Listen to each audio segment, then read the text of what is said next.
Hey everyone, this is Yami, your Latina next door. Welcome back to my channel. As you all know, I absolutely love sewing, whether it's tablecloths or my DIY chargers that I shared earlier last year, but that just means that I get a lot of scrap fabric.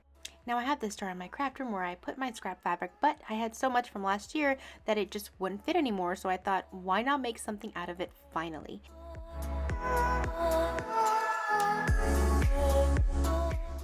Now I decided to make a wreath out of my scrap fabric, and I used some very expensive farmhouse wreaths that I saw on Etsy as my inspiration, and then I kind of just made my own twist. So what you'll need is a wreath, a rotary cutter or scissors, obviously a ruler, a cutting mat, and then of course your scrap fabric.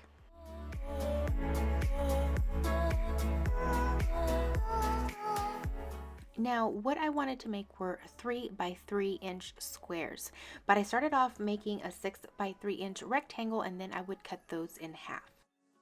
Now I use my rotary cutter in order to make the cuts, and all you have to do is run it down the fabric and it makes a nice clean cut. I'll make sure to link that product in the description box below in case you guys want to check it out.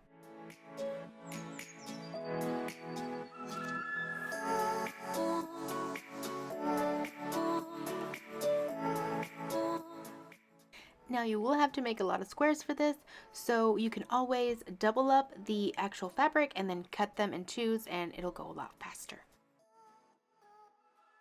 And as you see, I used all sorts of scrap fabric. I just made sure that the fabrics coordinated well.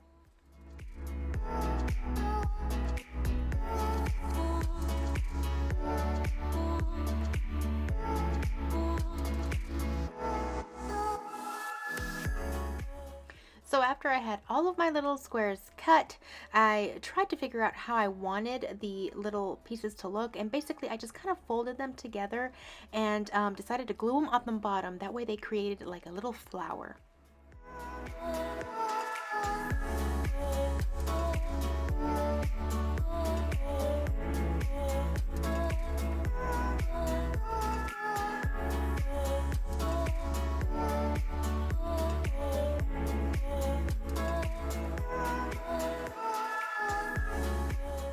So then after I was done doing that to all of the little squares, I started hot gluing them onto the wreath.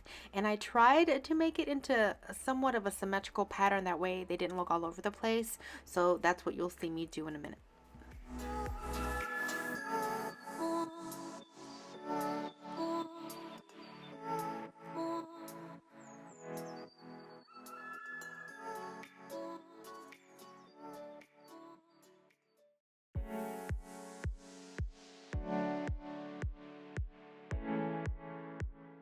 And then I continued doing it throughout the wreath until I filled it completely up. I did run out of fabric at one point, so I used a little bit of my burlap that I had as well in order to fill in some gaps, but I think it all turned out really good. And then finally I added this cute little metal welcome sign that I had from Dollar Tree, and I just kind of hot glued both ends onto the wreath, and I think it came out absolutely adorable. Please let me know what you think in the comments below. Give this video a like if you enjoyed it, and subscribe so you can get more DIYs like this. Until next time, adios!